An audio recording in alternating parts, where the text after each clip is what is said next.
Well, hello, welcome everybody. Thank you for joining us and for tuning in for another wonderful Norwich Bookstore virtual event. From wherever you are coming in tonight, we are glad to have you. We are the Norwich Bookstore in Norwich, Vermont. We're right here in the Upper Valley. For those of you who are not in the area, we're near Dartmouth College and King Arthur Baking. And from wherever you're tuning in tonight, we're really glad to have you for this, the second event of 2022 for us. We're off to a great start. So thanks for joining us. I am very, very excited to have Harley Rustad here tonight talking about his new book, Lost in the Valley of Death. And in conversation with Harley, we have friend of the house and wonderful Vermont author, alpinist, editor-in-chief, Katie Ives. We are so glad to have Katie back. Some of you may have tuned in for our talk on her book, Imaginary Peaks, which we also have here tonight as a visual aid. And more about those books in just a second. And again, thank you so much for seeing people stream in. If you're from out of town, or even from if you're in town, feel free to sound off in the chat. Let us know where you're coming from tonight. We always love to see where people are joining us from. One of the cool things about these virtual events is that we can get people from all over the country, sometimes all over the world. And again, thank you so much. Now, about those books. We are in the business of selling books, loving books, talking about books, and they're what we celebrate. They're what we're here to celebrate tonight. And specifically, we are celebrating the release of Lost in the Valley of Death. It is new this week from HarperCollins. We are thrilled to have this one on our shelves at the Norwich Bookstore. Many of you have already come in to reserve your copies, pick one up. If you haven't gotten your book yet, if maybe you are waiting to see if you love what you hear tonight, I bet you will. I'm going to drop a link in the chat to order Lost in the Valley of Death from us here at the Norwich Bookstore. If you're in our area, you can have that book reserved for our shelves. We can put it on hold for you. We can put it out front for porch pickup, contactless porch pickup if that's your jam. Or if you are from elsewhere, we can ship this book to you anywhere in the country via USPS Media Mail. Again, I'm going to drop that link in the chat, and we hope that you will pick up a copy of Lost in the Valley of Death. I'm also going to drop a link to Imaginary Peaks, which is Katie Ives' book from just a couple of months ago. This came out in November. And we'll also, same deal with that one, be happy to ship it to you anywhere in the nation or make it available for you at the Norwich Bookstore. Your book purchase, it's what funds this thing, friends. It's what keeps us able to do these author events. It's what keeps the lights on at the store, and is also what keeps authors like Harley Rustad and Katie Ives writing and researching and working. So we are grateful for your support and for your book purchase. Thank you so much. Now, tonight, after this talk, we're going to chat for a little while about the book, and then we're going to have some time for questions. This group always has great questions. I'm excited to hear what you might have that you'd like to know about. If you have a question tonight, you can drop it into the Q&A module. It's at the bottom of your screen. Just as the little button that says Q&A, you can type your question in there. I will see them, and we'll get to as many as we can at the end. Alternately, you can drop your question into the chat bar on the side of your screen, and again, I'll be monitoring there. Keep them coming. We love questions at the end of the talk. So if you have one, if you think of one, put it in there, and we will get to as many as we can at the end of the evening. Now, we do quite a few events here at the Norwich Bookstore. Right now, they're all virtual, but we're usually doing 2 to 3 author events each week. This is with local authors, with touring authors, sometimes authors from around the world. And there's sure to be something else that you'll enjoy happening on our schedule. So check us out, norwichbookstore.com. I will also drop a link in the chat to sign up for our email newsletter, if that is your speed. Once a week, we send out an email telling you what's going on, what's happening, what's coming up. You can also follow us on social media. We're at Norwich Bookstore on most major platforms. You can keep in touch with us that way. And no matter what, we hope that we'll see you again at one of these author events before too long. Now, without further ado, I am delighted to welcome Harley Rustad and Katie Ives tonight to discuss Lost in the Valley of Death, brand new this week from HarperCollins. Harley Rustad, he's the author previously of Big Lonely Doug, the story of one of Canada's last great trees. His writings appeared in Outside, in The Guardian, in the Globe and Mail, and Geographical, among other publications. He's a features editor and writer at the Walrus magazine, a faculty editor at the Banff Center's Mountain and Wilderness Writing Residency, and the founder of the Port Renfrew Writers Retreat. a fellow of the Royal Geographical Society. He's originally from Salt Spring Island, British Columbia. And again, his new book is Lost in the Valley of Death. And joining Harley in conversation tonight is Katie Ives. Katie Ives is the editor-in-chief at Alpinist magazine, and her writing has appeared in the New York Times, in Outside, in the Rumpus, in Adventure Journal, and as well as anthologies like Rock, Paper, Fire, The Best of Mountain and Wilderness Writing, and Way Making, an anthology of women's adventure writing, poetry, and art. In 2016, she received the H. Adams Carter Literary Award from the American Alpine Club. She's participated in the Banff Mountain and Wilderness Writing Program and served as a judge for the Boardman Tasker Award and jury member, panelist, and panel moderator for the Banff Mountain Book Festival. She lives in Cambridge, Vermont, and her new book, Imaginary Peaks, was out in November from Mountaineers Press. Please, from wherever you're joining us tonight, join me in extending a warm Upper Valley welcome to Katie Ives and to Harley Rustad. Thank you. Take it away. Yeah, well, thank you so much.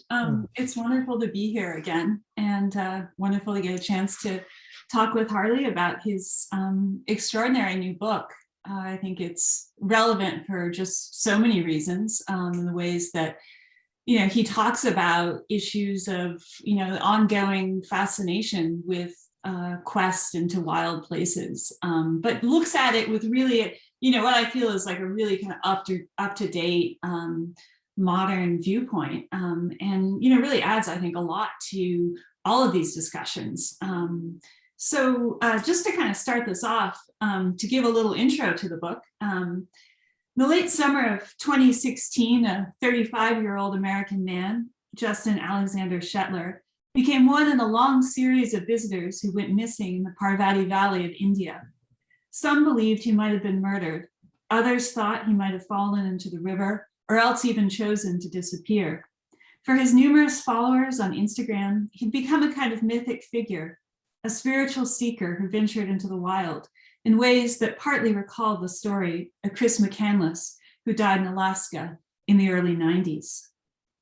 So in many ways, Harley, your book is a mystery story, not only the mystery of what might have happened to Justin and why he vanished or where he vanished to, but also what brought him there in the first place, what he hoped to find and what he might or might not have found there. Can you start out just by providing our audience with an introduction to some of the basic details of the characters and the setting of your book, and if you like, read a short excerpt. Sure. Thanks so much, everyone, for joining, and to the Norwich Bookstore, and to Katie, of course. So in a lot of ways, the story and this book kind of begins where it ends, which is in India, in this place called the Parvati Valley. And Justin arrived there, as Katie mentioned, in the summer of 2016. And unlike a lot of travelers or backpackers, he didn't seek out the Taj Mahal or the Red Fort or the deserts of Rajasthan, or some of the more classic destinations for travelers in India. He arrived with a determination to head to the Himalayas, which are obviously forever have been this long draw for people, not just for trekking or mountaineering, but for places of hopefully achieving some kind of higher enlightenment. And he bought a motorcycle, a Royal Enfield, kind of the classic motorcycle in India, and rode into the mountains, and arrived in this place called the Parvati Valley, which is this spectacularly stunning slice of Himalayan India that also has this really kind of dark chapter to it. And he arrived with this determination to spend a lot of time there and to go and find a cave. And partly because of his upbringing, and he had this fascination with caves and what they could offer to him. And he found one deep in the valley and spent almost a month isolated living in this cave, testing himself before ultimately embarking on this fateful final journey to the source of this holy river where he disappeared. So I'm just going to quickly read a short excerpt from the prologue of the book, which is set in the valley, set in Justin's cave, and kind of paints a bit of a picture to the scene. Every year, as consistent as the monsoon, pilgrims and travelers had come to this remote corner of India. They had come to find peace and tranquility, what a Hindi speaker calls shanti. They had come to breathe mountain air, to walk ancient forests, and to hike through a valley in the most storied mountain range on earth. They had come to be closer to the gods, in a place where Shiva, the most iconic deity in the Hindu pantheon, the great master of yoga and asceticism, and the supreme transformer of the world, is said to have meditated for 3,000 years. Some of the visitors had traveled peacefully, departing satisfied with their experience and keen to tread elsewhere, but others had not. The Parvati Valley is a seemingly idyllic corner of Himalayan India, with its big mountain vistas, forested glens, and quaint timber-frame villages clinging to its hillsides. It splinters off of the Kulu Valley, also known as the Valley of Gods. Named after a goddess itself, the Parvati Valley hosts its own compendium of legends and mystical stories, a place where gods manifest as dynamic rivers, and their actions bring hot springs from deep underground to the surface. But the Parvati Valley has earned its own nicknames: the Valley of Shadows, the Valley of Death. It is a place where every movement exists on a knife edge, where a wrong turn tips a vehicle over an unbarriered cliff edge, a wrong step pitches a traveler into the churning maelstrom of the river, a wrong turn sends a hiker into ranges unknown. Since the early 1990s, dozens of international backpackers have vanished without a trace while traveling in and around the Parvati Valley, an average of one every year, earning this tiny remote sliver of the subcontinent a dark reputation as India's backpacker Bermuda Triangle.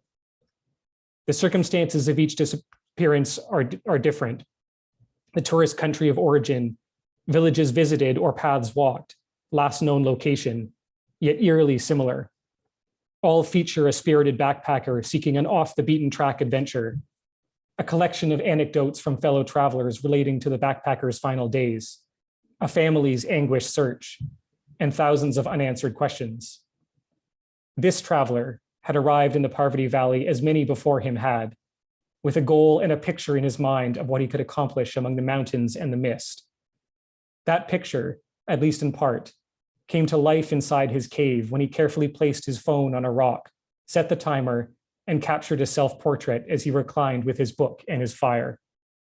It was one of the last photographs he shared online with his followers on social media. Shortly thereafter, the traveler's name, Justin Alexander Shetler, would be added to the list of those who had entered the Parvati Valley, never to be seen again. Wow, yeah. So it's a very powerful and intense opening, and I feel like, as a reader, you get drawn into it right away, and want to know more about Justin, want to know more about the mysteries of the other travelers who have vanished there, about the place itself. I think for myself in particular, as someone who spent a lot of time studying mythic areas, studying the history of mountains and imagination, I was really interested in the setting of the book in particular.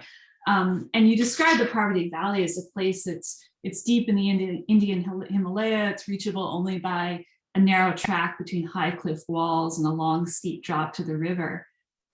And, as I was reading it, the details of the scenery, the hidden alpine valley, the lush wildflower meadows, the snow leopards, the medicinal plants, the thunderous river, these all recall the similar landscapes that appear in mythology across various cultures. And, as you note in your book, these details match very closely depictions of what's called Beul in Buddhist legends, these paradises that are often concealed behind Himalayan mountain walls. They also, in Western literature, recall the secret utopia of Shangri-La, described in James Hilton's 1933 novel, Lost Horizon.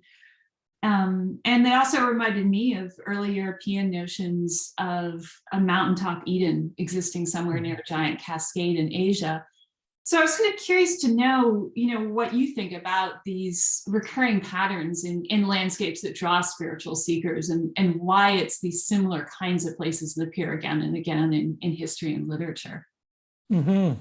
And you're right, going to the Parvati Valley the first time I went there, I definitely got that impression that this place in some ways, as kind of grounded as it all felt in that moment, felt like it was entering into a place that I had read about in stories before, in myths and tales of just like Lost Horizon.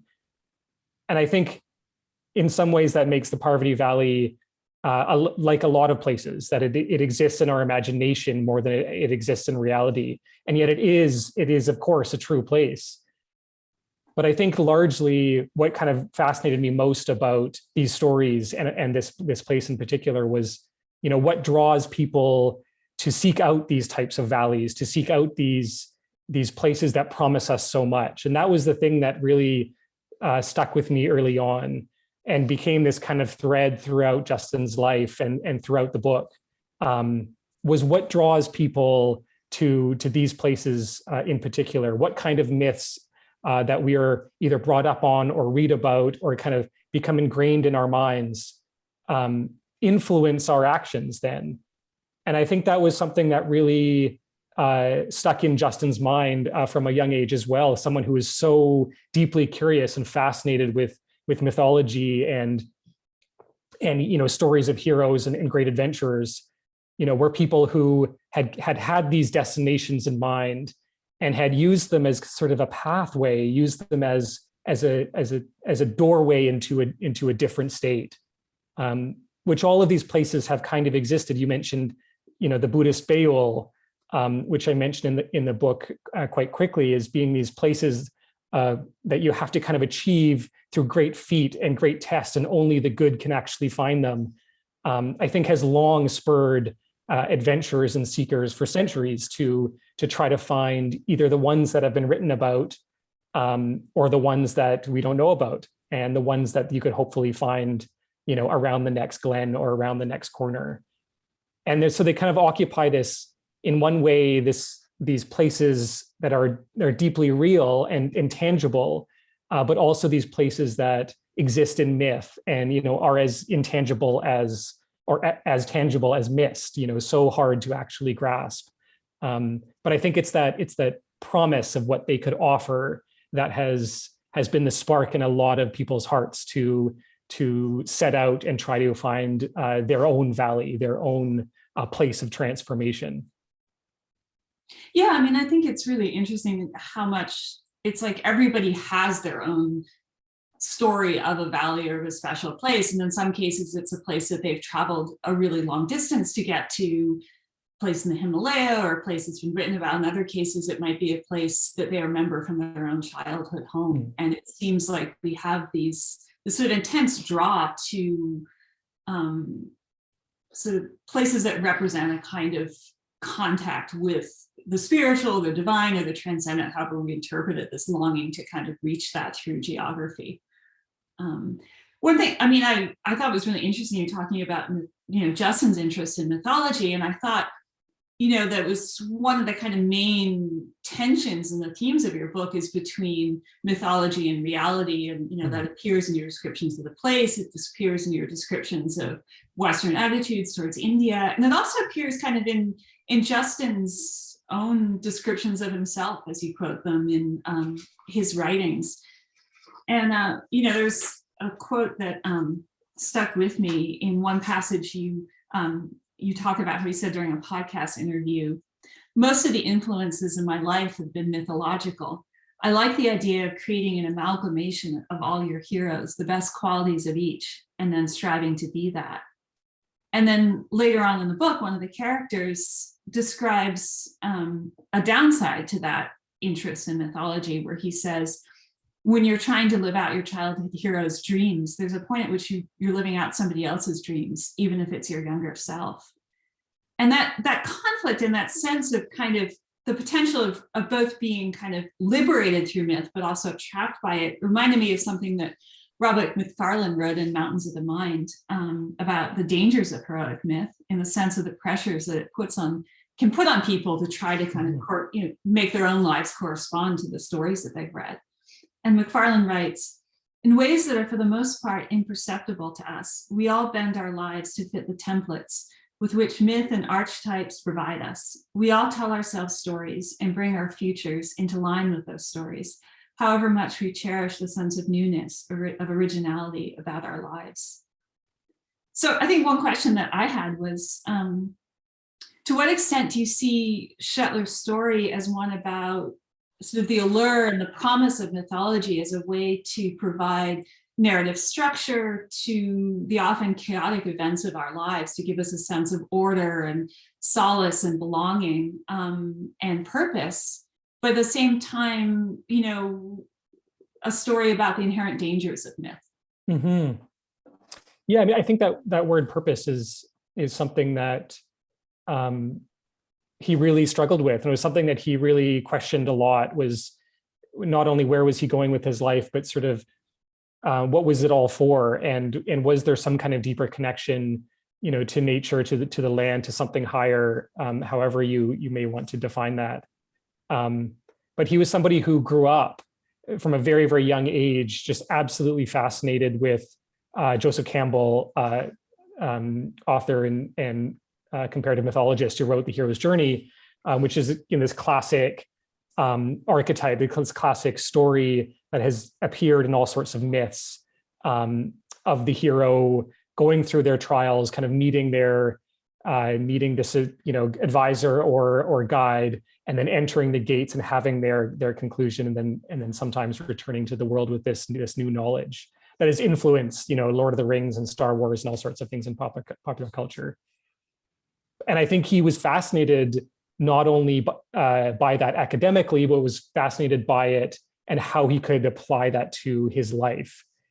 And I think in some ways that can be a very beautiful thing, is to try to visualize this path before you and to try to walk it. And he was the kind of person that had that determination to actually do it. I think a lot of people, want to live a life that has these kind of great moments of realization or test, and to overcome them. I mean, I think that's something that a lot of people hope for in their life, is that you will be tested and overcome it, and you will evolve and move and grow and keep asking those questions. But he was somebody that, I guess, on the other hand, that type of path that you set before yourself can be quite dangerous, because it not only can constrain you to somebody else's construction of how a life should look or how a journey should look, but it can present potentially problems with trying to seek out those tests. And I think that was something that Justin really tried to do. It was, as the hero moves through this circle, they are confronted with all of these tests. And if there were times in Justin's life when it was very clear that he was not being tested and he was not being pushed enough. And so instead of kind of taking baby steps, he would completely throw himself into it. He would, completely transform himself, quit his job, move across the country, give away his belongings, type things, and try to see if that new skin that he put on would kind of put him onto that path of test and of great deed that would ultimately lead him to a place of great realization. And so I think on the one hand, it can be sometimes, I think, quite a positive thing to have that, those types of goals and those types of aspirations. But on the other hand, it can end up being this carrot that you're chasing, where things are never quite big enough, or they're never quite extreme enough, or they're never quite testing enough. And I think he at times fell into that trap. And it was quite clear in all these stories that I accumulated for the book that there were moments when he felt like he was not being pushed enough, and so he pushed himself beyond what potentially he was capable of handling. So I think it has these kind of dual forces that I think his story definitely embodies. Yeah, I mean, sort of speaking of figures who've come to seem archetypical, one of the things that you talk about, and I think would strike any reader of your book, is that the extent to which sort of Justin appears as part of a lineage of similar protagonists in American history and literature, of young wanderers who, as you write, found freedom and movement and solace in new horizons, who stepped back to understand their place in the world and how they might fit into society, and then who either vanished, as in the case of Everett Roos in 1934 in the canyon country of Utah, or who died under mysterious circumstances, as in the case of Chris McCandless in 1992 in Alaska, and then who became these sort of, for people who are interested in their life stories over time, became almost like cult figures or sort of mythologized figures. And it's interesting the extent to which Justin himself talks about Chris McCandless and his influence, but also the ways in which he feels that he's different from Chris, throughout his writings. And I was, I think it was sort of interesting to me to think about just how, in some cases, how obsessed some people become with people like this. In the case of Chris McCandless, the story about how there were so many pilgrims who were going to see the bus that he had lived in, that the Alaska Army National Guard actually had to remove the bus because people were dying trying to get to it. They were needing rescues because they were trying to get to it. So there was this, it's sort of interesting. Also, you wonder now, like, are people going to be more people trekking the Parvati Valley because Justin vanished there? And, sort of what do you see as the enduring fascination with people like Justin, with people like Chris, that becomes so overwhelmingly compelling to some people, that they're willing to take risks just to see the place where that person had last been? Yeah, I mean, it's a really interesting question and notion, and something I thought a lot about, because there are some quite obvious parallels between Justin and people like Chris McCandless and Everett Ruiz and that ilk. I think a lot of people are drawn. I think partly why those stories are so attractive and so alluring is because they represent kind of the thing that we all really deep down want to do, but very few of us actually do. And I think in part it's that never fully being satisfied with your lot in life, and having the kind of capacity and the will to break away from it and begin this long journey of hopefully leading to some kind of greater understanding about yourself or the world. And I think a lot of people potentially followed in McCandless's footsteps because he had become not only kind of a cult figure, but almost kind of godlike, almost kind of guru-like in his writings and in his thinking about how he saw the world.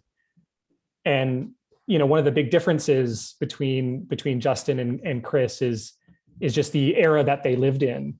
And Christopher McCandless didn't have an Instagram account, didn't have tens of thousands of followers in social media. And so, I thought a lot about kind of, how John Krakauer's story and how Christopher McCandless's story would have been different if McCandless had an audience, and how that had influenced him. It became this question about Justin's story is how much of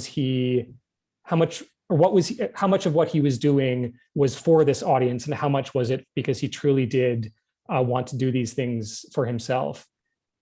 And so I think all of these kind of questions, the people who do have the will and the determination to break free and to devote their entire life to a very singular way of thinking, I think is something that is always quite attractive to people who particularly today are totally scattered often in their work and their relationships and their lives online and off.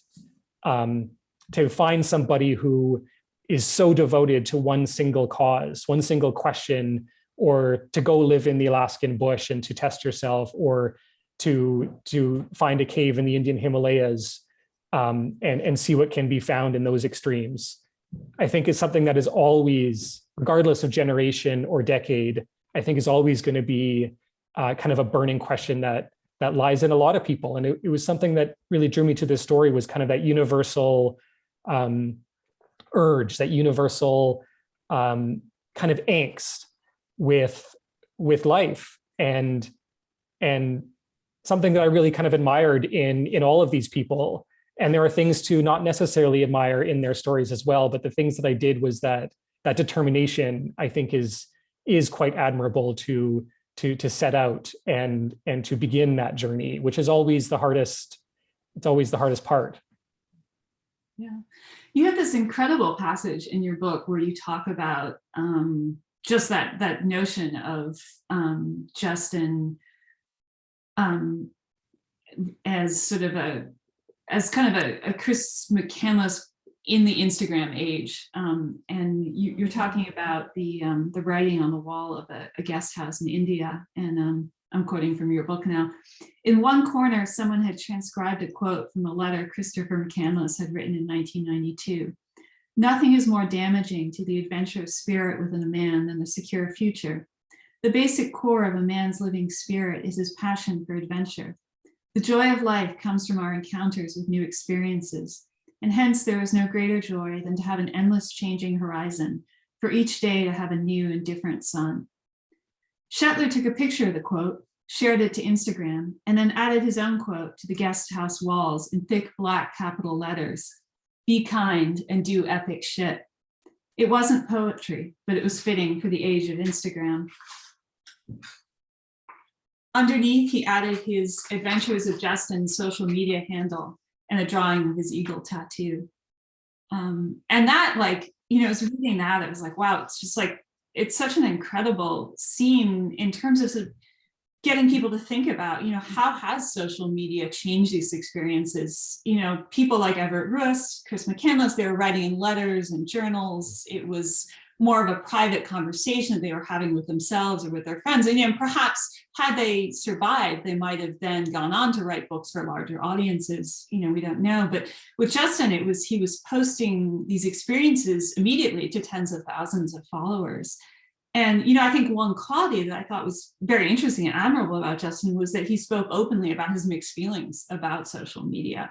That, you know, on the one hand, he struck me as somebody who was looking for community, for a sense of authentic connection, who was perhaps even very lonely, despite all his friends and followers. But on the other hand, as you write, you know, he was concerned that that the posting on social media was disconnecting him from his own experience, that he was not really able to fully live and appreciate his own adventures because he had to be focused. He was becoming too focused on writing about them, on filming them, on photographing them. So yeah, just, you know, I was curious to know, I think, you know, these are all issues that, you know, many adventurers face, that many sponsored athletes face, that we hear talked about a lot in the outdoor adventure community, is just the extent to which social media pressures are problematic, you know, that they disconnect people from their experiences, or that they pressure them to take too many risks. And, you know, as you wrote in the book, that, you know, Justin once posted online that he felt pressure to keep amplifying his adventures to keep his audience engaged. So yeah, it was just, you know, I was curious to just kind of hear more about that, and in the extent to which, you know, did social media potentially play a role in his last adventure? Yeah, and I you know, that scene on that guest house wall, that one picture, and what you read kind of ends that chapter. It was in Kathmandu, actually, before he descended down into India.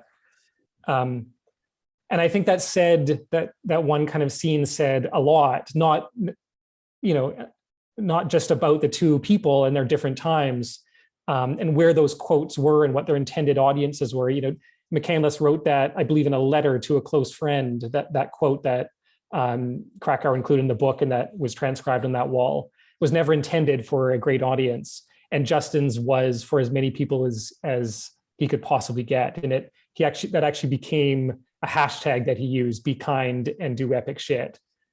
And, you know, I included that not to make any kind of comment about the eloquence of McCandless or lack thereof of Justin, because they both had these capacities to be quite beautiful in some of their observations and some of the things they said. But Justin was so much more prolific than we know McCandless to be. He wrote a ton online and was constantly interacting with his community that he, you're right, got a lot of connection out of. And that was something, you know, he was a kid who came from parents that divorced when he was very young, and, you know, raised by his mom, moved around the country a lot, and really did struggle to have these deep connections that I think a lot of us take for granted within our family or within our friend group, close friend group. And so he found that kind of validation and that support as his online presence grew. And I think in some ways that was very beautiful. He he met new people, he had all these incredible experiences through that. But on the other hand, I think it's impossible for that to not have had an effect upon his actions and where he went and the decisions he made. And it's impossible to have not done that in some degree. Not only because he talked about it, he wrote about it online. People I interviewed spoke about in those final few months that this was something that was top of mind for him. As I said before, am I doing these things purely because I deeply want to? Because I know at the end of that trail, there's going to be an experience or a view or what have you that I am going to absolutely love and get something out of. Or am I doing this adventure purely because at the end of that trail, there's going to be a picture that I can post on Instagram and get thousands of likes and attention? And I think that tension between those two motivations, one that's deeply personal and one that is external, I think both of those led him to certain extremes. And I think that was kind of this question that ran through the book at the end, particularly, was, did he go on this fateful trek? Did he go on this final journey? Because at the end of it, he was going to have this incredible story, hiking to the glacial source of this holy river with a Hindu holy man to guide him, where he would teach him, and they would meditate together, and they would sleep out under the stars, and he would come back, a month later with this story to tell for his audience, or was this something that he deeply wanted to do personally? So I think it's almost impossible for it not to. When you have a camera, even if it's your own with you, and an audience that back home or online that's going to eat this story up, it changes our actions. It changes what we do. We either step off the path or we take a different turn because we know that either the story is going to be better or the picture is going to be better. But I think that was kind of one of the big questions was how much of this audience was pushing him? How much weight did he feel at his back to do these epic, grand things, like climbing the Brooklyn Bridge at night or disappearing into kind of maritime Southeast Asia for weeks to go and live with this remote community? Did he want to do those things because they were deeply fulfilling, or because, at the top of the bridge or the top of the mountain, there would be the most incredible picture to take? Yeah, I think another question that the sort of Instagram age almost highlights even more is that, which you also talk about in the book, is the question of sort of cultural appropriation in travel writing. And, if you're taking a place like India and using it as a setting for your own adventures, as a place for you to sort of make yourself over into the hero that you want to be, to what extent are you, exploiting the country? To what extent are you erasing the significances that these landscapes have for the people who live there? I thought you did a very good job in the book of kind of navigating some of these issues. So, if you could sort of speak to that a little bit for the audience who might be curious about it as well. Absolutely. And that was something that, he grew up in this community, a very kind of fascinating community of wilderness schools. And so as a teenager, he entered into what was called the Wilderness Awareness School in Washington State.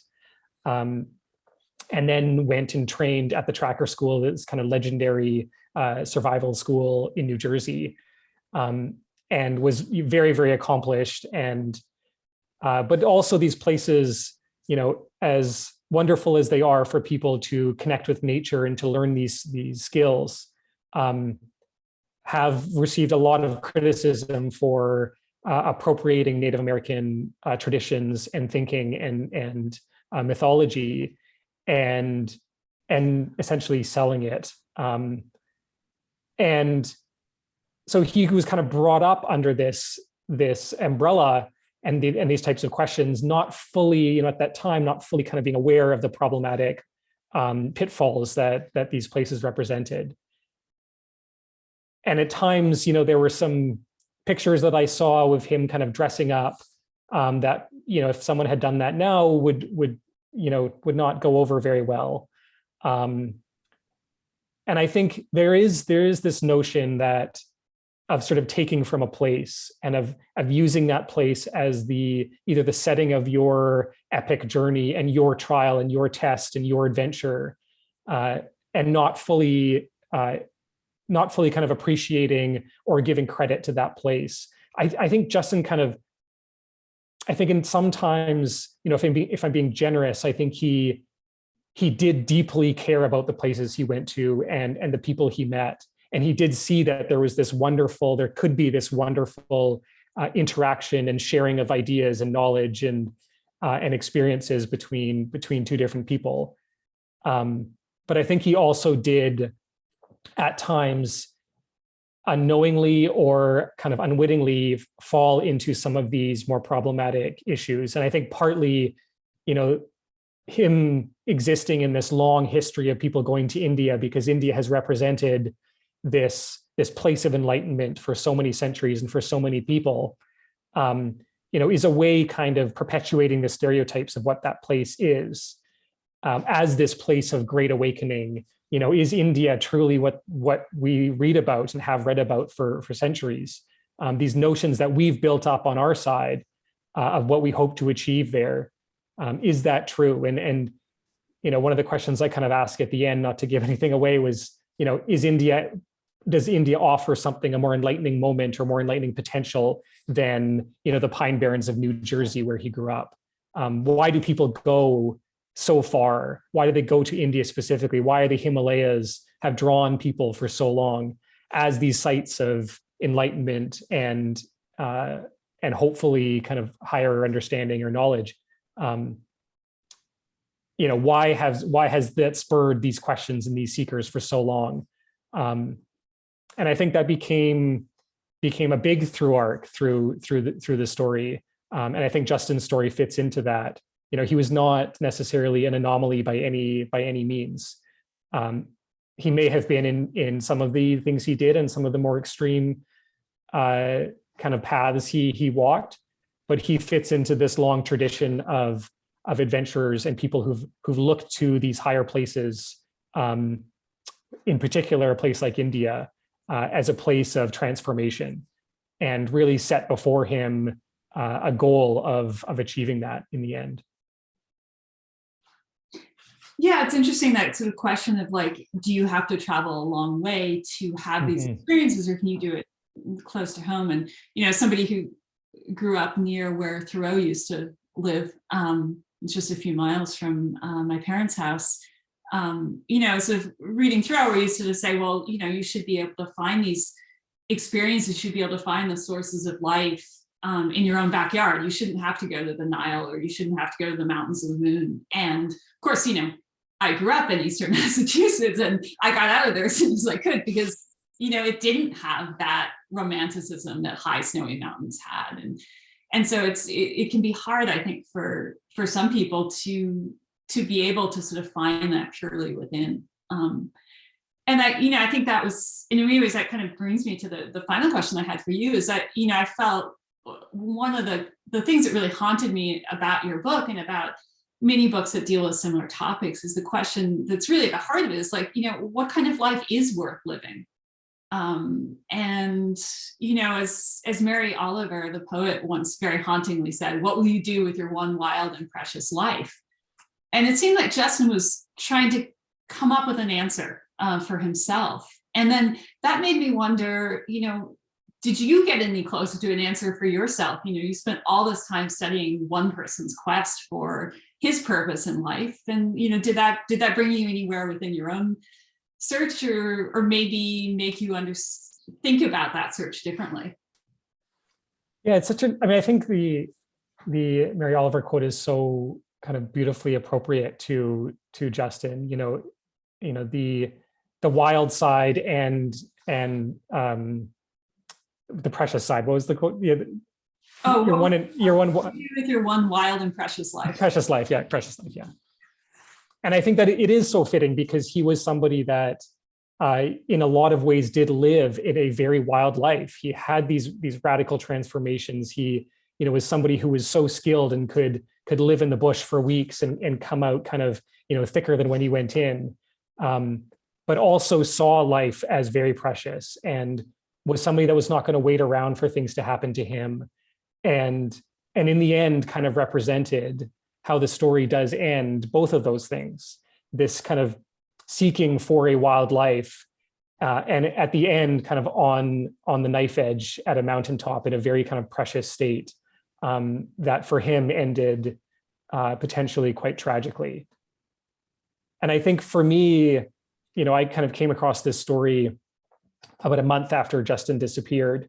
And so it's in the fall of 2016. So it's been about a 5-year journey for me, learning about this person, investigating what happened, talking to hundreds of people who knew him as a kid or some of the last people to see him alive, to kind of better understand what motivated him and what might have happened.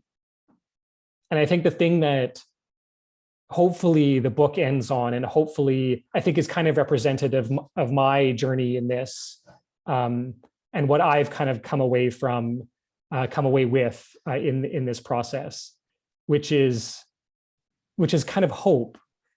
The book ends on this notion of hope, of maybe Justin is still out there surviving and traveling and exploring.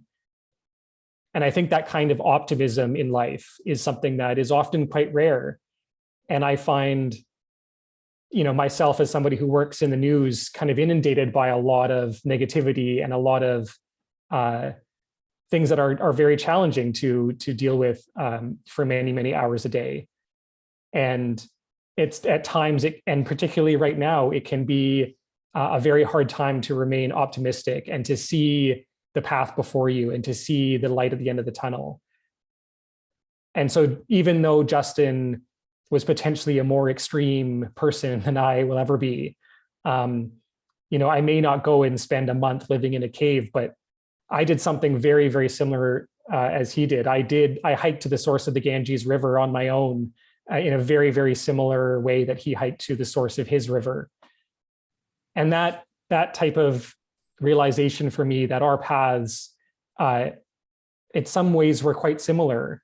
And what happened to him by a twist of fate or luck or chance or misplaced trust potentially could have happened to me. But I think that kind of note of seeing the world in a very optimistic way, I think was a really beautiful thing that I think Justin represented, and something that I've definitely taken away from that. And hopefully that's going to stick with me, because I've really kind of appreciated that I've noticed in myself over the past 5 years, is kind of looking at something and trying to see the good in it as best as I possibly can. And I think he absolutely represented that. Yeah, that's and really I think the last thing was this real kind of determination. I think this fit into my job as a journalist and somebody whose work is to ask questions and to be curious. He was somebody that never would stop at nothing to find the answer. And that to me is something that I really tried to do in this book, is to do my absolute best that I possibly can to try to make sense of this story and this person and what might have happened. But kind of bigger picture, to hopefully be somebody that is eternally curious about the world around me and my place in it. And that was something that, into his possibly final days, Justin, kind of exuded. And I really appreciated that, kind of getting to know. Yeah, that's beautifully put. And I feel like the book itself is just this incredible journalistic quest. And, even if you don't talk so much about yourself in the book, because it's really focused on Justin, the reader has a sense of the journey that must have taken place behind the scenes. So it's great to hear you talk about that. I know we want to make sure that we had some time for audience Q&A, so maybe we should open it up to the audience. Yeah, well, and thank you both. This is a really great discussion, and I've been really enjoying listening. And we do have some questions coming in. If you have a question, you can drop that into the Q&A module at the bottom of your screen, or alternately, you could just put it in the chat. I'm looking in both places. We got time for a couple of questions, so if you've got one, fire away. But I did actually. It was kind of that was a great question to end on, because Harley, you did talk a little bit about when you first encountered Justin's story. We did have a question about how did you first encounter this story? What drew you to Justin's story initially, and why did you decide to write about it? So I first went to the Parvati Valley, or sorry, to India in 2008, 2009 as sort of this kind of classic post-college university, don't know what I want to do with my life, so I'll go to India and backpack around and hopefully figure that out. And it was then that I heard about the Parvati Valley for the first time.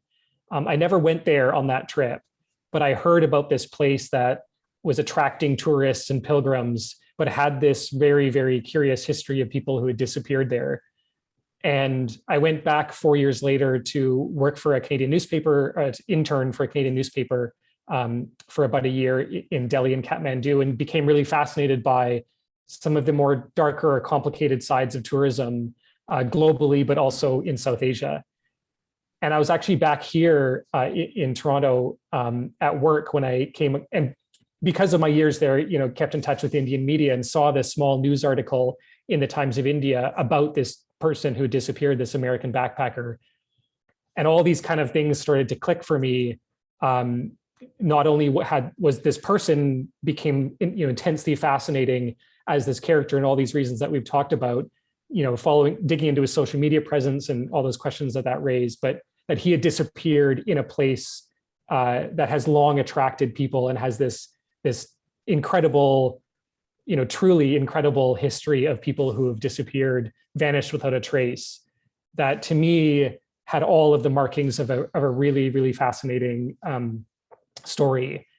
And so it was, and honestly, it was kind of one of the pictures in that news article of Justin in his cave, that the picture that I described in the prologue, which still is on his Facebook page at the top, and can still be found on his Instagram page, which is still live, really kind of drew me in. And so it was partly the setting of the Parvati Valley, and partly realizing that this person lived a life that represented a lot of things in terms of adventure and tourism and seeking, and that it just became, a story that I really felt like I'd been thinking about for a long time, even before I came across Justin.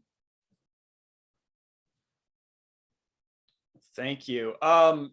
Another question that dovetails nicely, actually, with that one. We're talking about the Parvati Valley being a place that I think it was earlier in this talk, one of you described it as the kind of the Bermuda Triangle of hiking and adventure.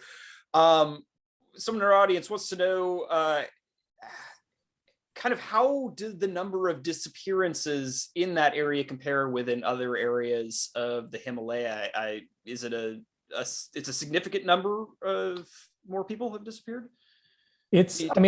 For a place that is, it takes you about an hour and maybe an hour and a half to go by bus along the entire length of the valley of the road.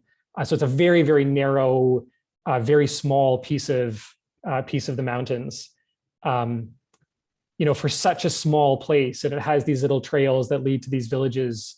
But for such a small place to have that kind of density of people who've disappeared is unlike anywhere else in that mountain range. And I, was trying to kind of find some kind of comparison elsewhere in the world, and couldn't really find anything that had this type of disappearances. And there's lots of places, and even in India, places where, and around the world, travelers, unfortunately, tragically, that pass away and die for all sorts of reasons. But very rarely do you find a place where they are literally vanishing without a trace.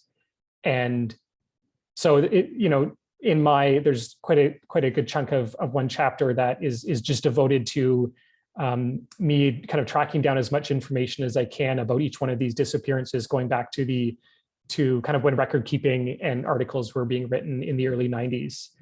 And and as I said, they all kind of had slightly different stories, but all ultimately ended up at this one tiny place, and had one final phone call home or one final email home, and completely disappeared. So in that ways, I think it is an extremely rare, if not unique place. Of course, travelers and mountaineers have disappeared in a lot of places, but I think it is a very, very curiously special place, which is why I found it such an intriguing setting for this story. Oh, thank you. There were a lot of travel books, adventure books, examples of kind of this sort of storytelling that you both talked about tonight, Into the Wild being one. And I wonder, were there books or were there texts or were there stories that you looked at, Harley, as you were trying to tell Justin's story that kind of informed or inspired you? I mean, a lot of those, like Finding Everett Ruiz was that other one by the late David Roberts. There was a number that kind of were in that similar vein, but I think most of my, I guess a lot of my research was in some of the books that came out of India that inspired a lot of people to travel there specifically, because that was kind of my, because it was the setting, it became kind of my area of research. And one of those was Autobiography of a Yogi, which was published in the 50s, no, earlier, and became this like seminal text for Westerners, people in North America and Europe, to almost like a path to enlightenment that people held up, and it inspired, hundreds of people to travel there, and a lot of celebrities, including Steve Jobs, which I mentioned in the book, who handed this book out at his funeral to every one of his guests. And so it was books like that I think really I dug into. But because this story took place in a lot of different regions, I was reading a lot of what Tom Brown Jr., which was the survivalist and head of the Tracker School, wrote, and what kind of myths emerged out of that pocket of the world. And then a lot of the adventure literature and a lot of the literature that came out of India. And I really tried to immerse myself as much as I could to understand why this place, not only who these types of people were who potentially would go there, but why this place has acted as this magnet for such a long period of time. Oh, thank you. Well, thank you so much to both of you. And we're very close to out of time, but I'm going to squeeze in one more. This one's from me. I always ask this. I just want to know, for each of you, what are you working on next? What's the new project? There's always a new project, right? I'm the kind of person that I pick things very, I'm not very good when I have multiple stories on my plate. So I tend to pick one and throw myself into it. And my main job is working as an editor at a magazine like Katie too. So that takes up a lot of kind of the day-to-day time. So I have a few other ideas that I'm mulling over for potentially a next book, but nothing at this point that I'm quite ready to commit to. That's a cop-out answer, isn't it? But the book, your latest book came out literally on Tuesday. Week, so I think that's an okay answer. What about you, Katie?